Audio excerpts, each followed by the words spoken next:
Efesios capítulo 5, versículo 21 en adelante.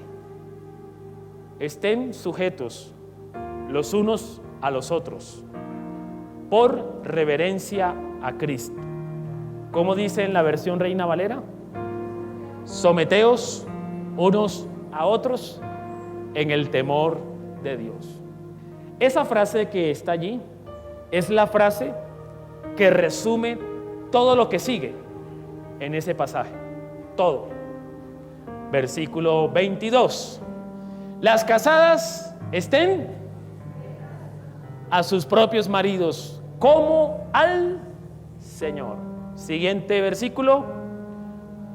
Porque el marido es cabeza de la mujer, así como Cristo es cabeza de la iglesia, la cual es su cuerpo y Él es su Salvador. Siguiente.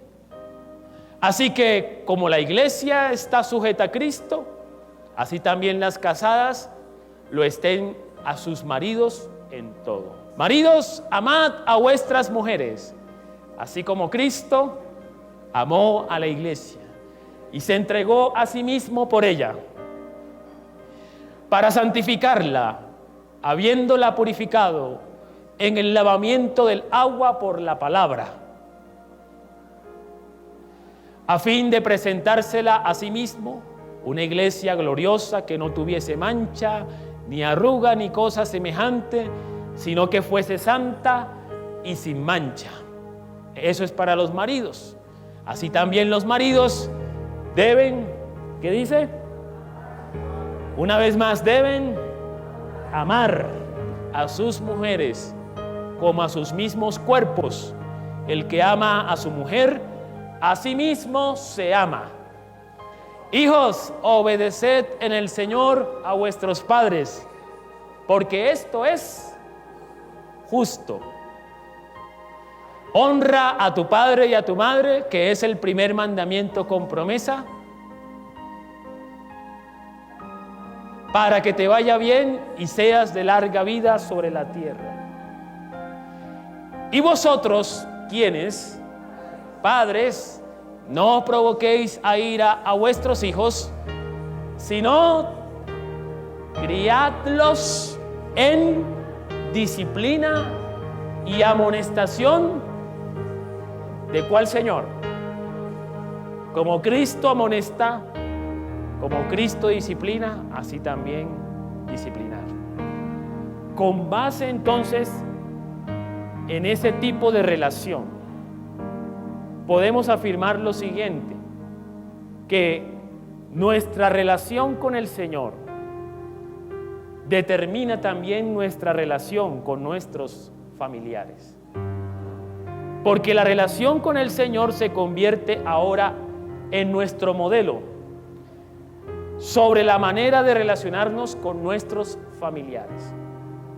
Y cuando hablamos de familiares o del núcleo familiar, también estamos hablando de la familia que nace por el vínculo del matrimonio. Hoy está de moda irse en unión libre para probar si vale la pena, y si es que vale la pena, entonces nos casamos.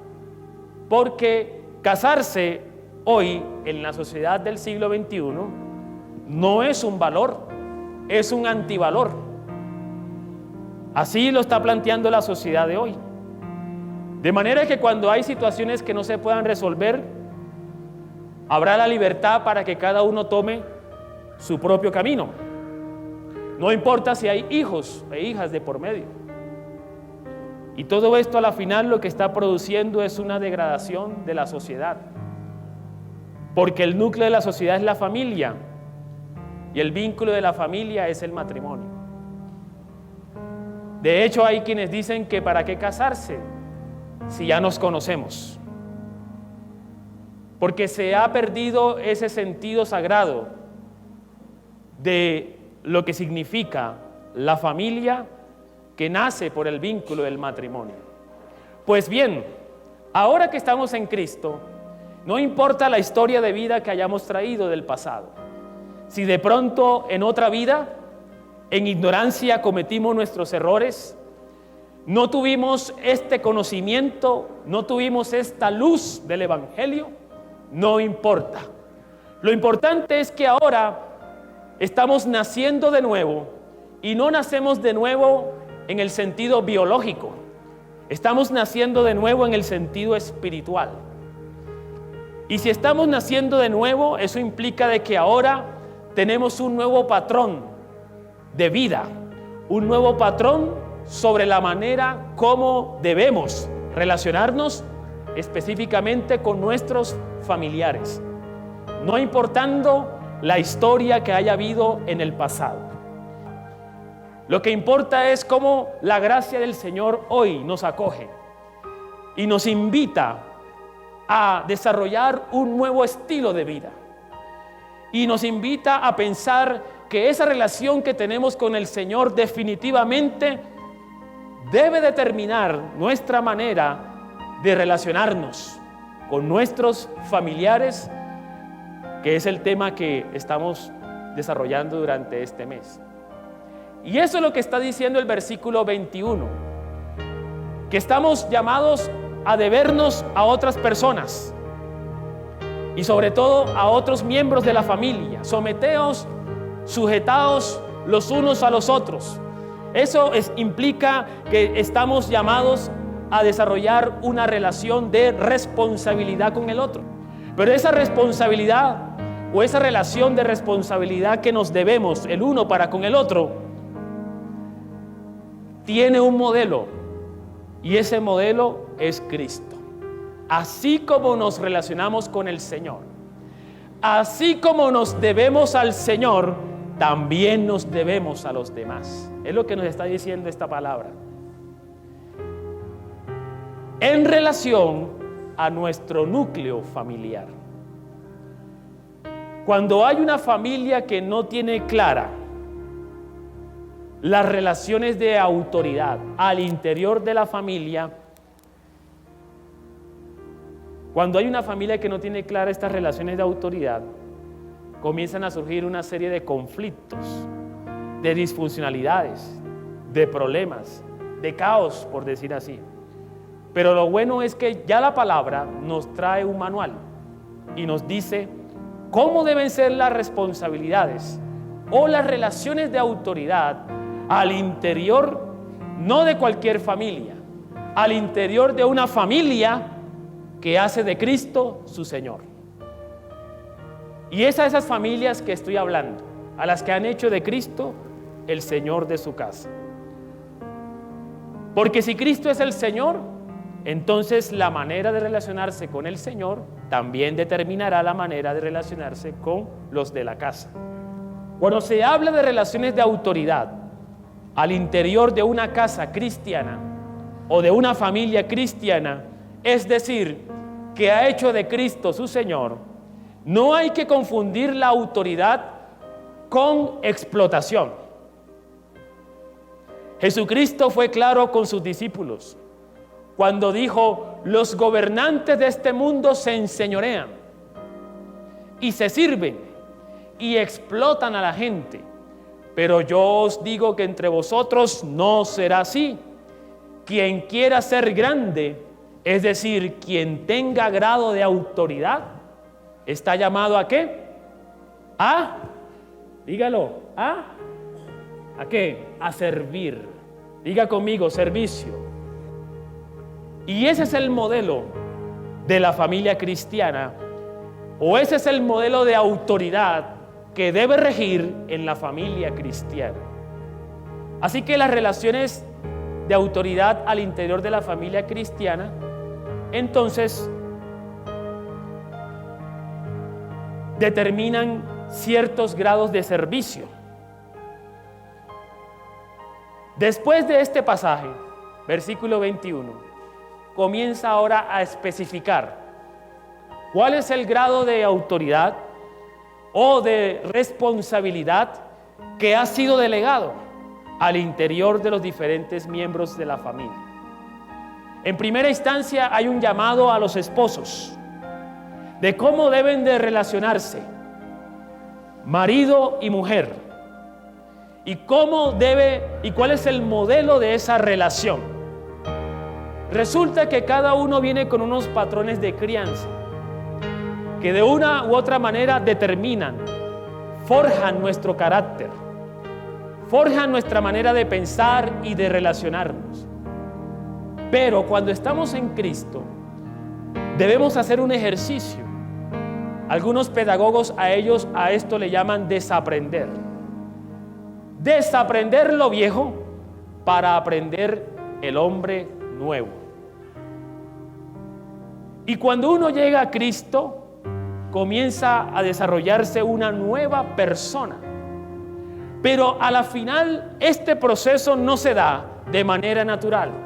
Este proceso debe darse de manera consciente, en que yo, siendo cristiano, debo comenzar a desaprender lo viejo de mí, lo que se me enseñó de mí, lo que forjó mi carácter, esos patrones de crianza o de herencias familiares.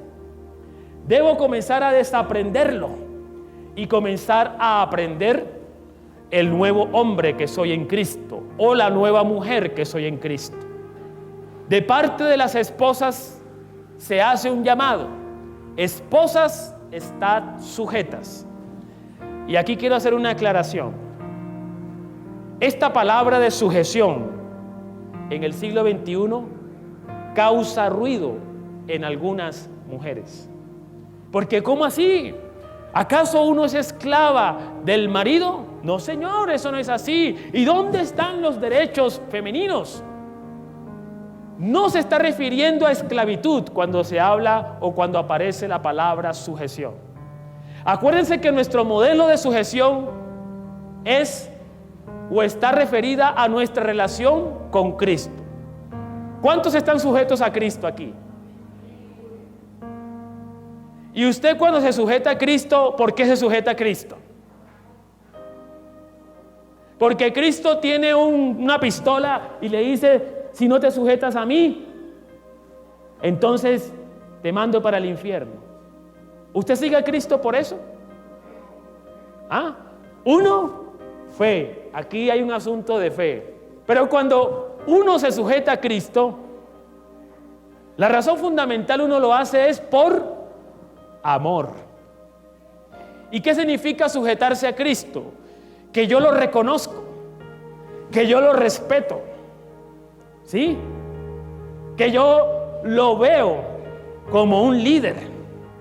Pero ese líder no es alguien que se impone sobre mí. Es un líder que yo reconozco de manera voluntaria. ¿Qué dice la palabra respecto a la responsabilidad de las esposas en relación a sus esposos? Sujétense, pero entender en la sujeción no como dominación, no como esclavitud, sino como respeto, como honra, como reconocimiento. Ahora vamos para el otro lado. Respecto a los esposos, en relación a las esposas, ¿qué demanda esa autoridad o esa responsabilidad? ¿Qué demanda a los esposos para con sus esposas? ¿Qué demanda? Amor. Así que cuando vea por allá a su esposa que está, mejor dicho, irritable, ¿cierto? Que está irritable, que pasa una mosca y hasta con la mosca pelea, algo está pasando, ¿cierto? O que de pronto se arregla bien bonita, ¿cierto? Y el esposo está allí viendo televisión, ¿cierto? Y ella comienza con la comidita a pasar y nada, que el esposo espabila porque está viendo el partido de fútbol. ¿Qué está demandando ella? Acciones, actos de amor. Actos de amor. Ahora, ¿qué pasa cuando esto no funciona? Cuando de pronto hay un esposo que maltrata física y verbalmente a su esposa, y después que la maltrató física y verbalmente le dice a la esposa: es que usted tiene que estar sujeta a mí porque yo soy cabeza de este hogar, como Cristo es cabeza de la iglesia. ¿Qué opinan ustedes de esa escena? ¿Eso es autoridad cristiana?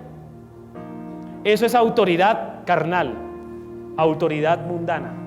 Maridos que, apelando a este pasaje, abusan de la autoridad que el Señor les ha entregado. Una autoridad que Dios le ha dado para amar, no para maltratar física o verbalmente. Y después reclaman sujeción en nombre del Señor.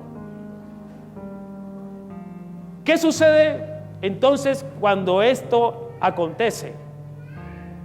La relación de autoridad se quebranta. Cuando hay un marido que maltrata física y verbalmente a su esposa en nombre de Cristo, esa relación de autoridad se quebranta. Se quebranta. Y como se quebranta, entonces la sujeción también se quebranta. No hay respeto, no hay reconocimiento, no hay honra de parte de esa mujer hacia su marido. Y eso hace que esas relaciones de autoridad se quebranten. Por eso siempre hay que volver al modelo de Cristo. Pero a veces cuando uno viene de patrones, de familias machistas del pasado, que de pronto eso fue lo que vimos en nuestros padres. De pronto yo crecí viendo a mi papá pegándole a mi mamá y vi a mi mamá que solamente guardaba silencio porque era su marido. De pronto inconscientemente estamos trayendo esa vieja pasada manera de vivir a nuestro hogar cristiano cuando hacemos eso. ¿Y qué estamos diciendo? Hay que desaprender lo viejo y aprender lo nuevo que somos ahora en Cristo.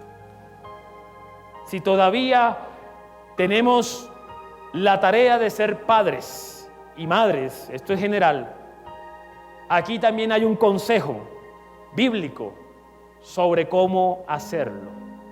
Tal vez tenemos hijos pequeños, la primera infancia, ya de pronto más grandecitos, adolescentes, de pronto tenemos hijos que ya son hechos y derechos y que ya formaron su hogar. Cada uno pondrá según su condición de vida en dónde está la balanza. Pero lo que dice aquí es, respecto a los padres, es criar, pero una crianza basada en el amor, en el amor. Los padres entonces, los padres y específicamente los padres cristianos también tienen a Cristo como su modelo. ¿Qué es Dios para nosotros como Padre? ¿Qué es Dios? ¿Nos cuida? ¿Nos provee? Así también los padres cristianos con sus hijos cuidan y proveen, ¿cierto? Nuestro Padre Celestial nos disciplina. Así también, entonces, los padres cristianos disciplinan a sus hijos. Pero escuche bien, cuando hablamos de cuidado, cuando hablamos de protección y cuando hablamos de disciplina, no es cualquier tipo, tiene un modelo, es como nuestro Padre lo hace con sus hijos. Por ejemplo, en el pasado se decía que la letra con sangre entra. Y sobre ese argumento se desarrolló una serie de castigos físicos que atentaban contra la integridad física e inclusive de uno cuando estuvo pequeño. Y una vez de manera inconsciente trae eso al hogar, en nombre de la disciplina y en nombre del castigo. Eso hace el Señor con nosotros. Pero mire, a veces hay cosas que hacen nuestros hijos que nos producen ¿qué? Nos producen enojo. Un consejo que le doy: piérdase de la casa por un rato, tómese unas cuantas gaseosas bien frías para que se le baje la sangre, ¿sí? Luego entra en ayuno y oración por 40 días para que el Espíritu sujete su carácter y luego ministrelo en el Espíritu a su Hijo. Y verá que la cosa será distinta. ¿Saben por qué? Porque los niños, sobre todo cuando están en esa etapa de infancia y adolescencia, los niños en esa etapa de infancia y adolescencia, ellos no reciben nuestras palabras, ellos reciben lo que hay en nuestro corazón. Es lo que ellos leen, aunque usted y yo creamos que no lo sepan. Ellos leen nuestro corazón. Si ellos perciben que hay un corazón de amor, ahí aceptarán la corrección, porque ahí hay amor. Pero si hay una percepción de que aquí lo que hay es amargura e ira, esa corrección no será aceptada. La manera de corregir en la primera infancia será distinta a la manera de corregir en la segunda infancia.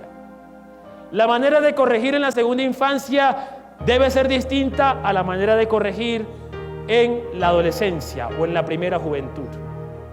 Y la manera de corregir en la primera juventud debe ser también diferente a la manera de corregir en la segunda juventud y cuando entren en la adultez. Aún ahí, en la autoridad de padre, usted tiene la autoridad para aconsejar a sus hijos. Pero escuche bien, son diferentes formas y patrones de crianza. Cultivar un hogar cristiano no es hacer que nuestros hijos vengan solamente a la iglesia. Padres que están aquí, padres, somos padres, madres.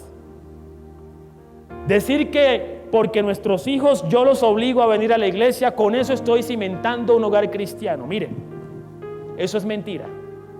Porque la iglesia solamente son máximo 2 horas. Pero lo que marca la vida de nuestros hijos es el Cristo que está en nuestra casa, no el Cristo que está en la iglesia. Y lo que más marca a nuestros hijos es el Cristo que está en tu corazón y en mi corazón. Más que estar en la iglesia, es que estemos en Cristo. Eso es lo fundamental. Como padres nos debemos entonces a la educación de nuestros hijos. Y la educación de nuestros hijos no es la misma educación del colegio. No es lo mismo. En este momento, siglo XXI, por las ocupaciones que tenemos, porque tenemos que trabajar y conseguir el sustento diario de la casa, a veces como padres nos escudamos en esa necesidad de trabajar para delegar la educación de nuestros hijos al colegio. Eso no es bíblico. Lo bíblico es que la educación de los hijos es responsabilidad de los padres, no del colegio ni del gobierno.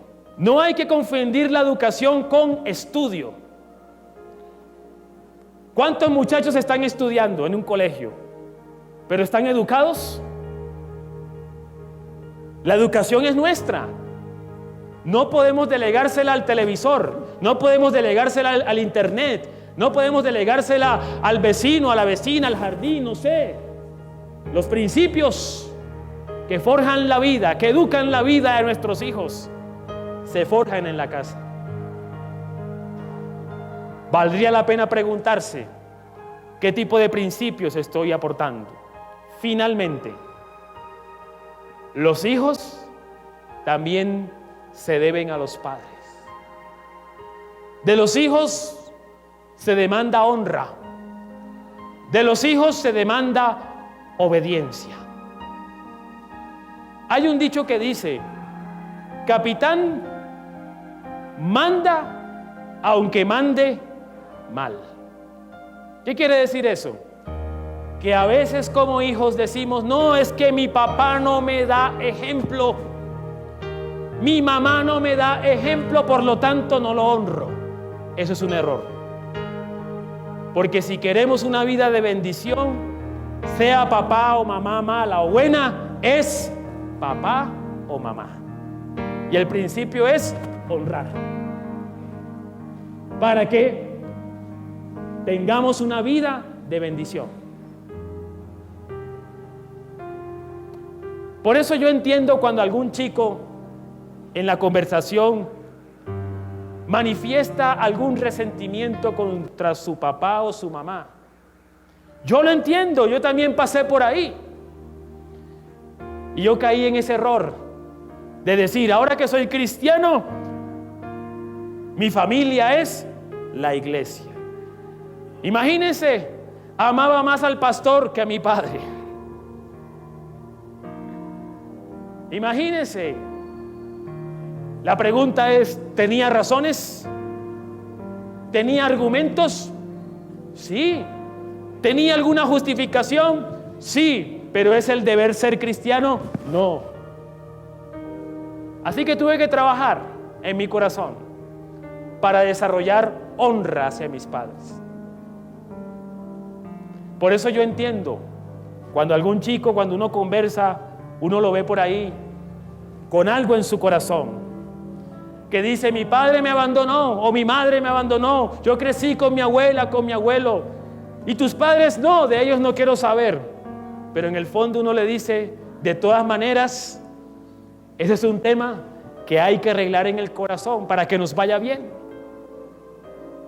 Porque así como si crecemos despreciando a nuestros padres, cuando tengamos hijos, nos van a despreciar. También se habla de obediencia. Y la obediencia aquí es relativa. ¿En qué sentido? La obediencia en tanto estemos bajo el núcleo familiar. Pero hay que recordar que en algún momento crecemos y nos vamos de la casa y entramos en otro vínculo de autoridad. Y hay padres y hay madres que no le permiten a sus hijos dar ese paso. Y quieren seguir regañando. Y quieren seguir interviniendo ahora que sus hijos son casados.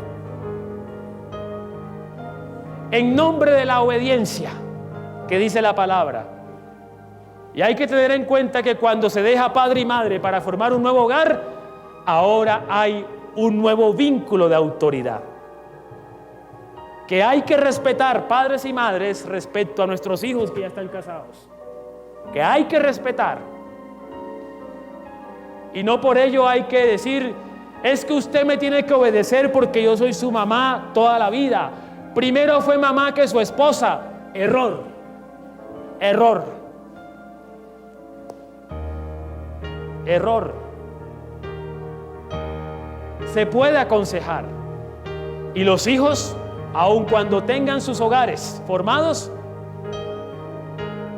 ese acto de honra tiene que ver con escuchar el consejo y sopesar, pero por lo menos escuchar.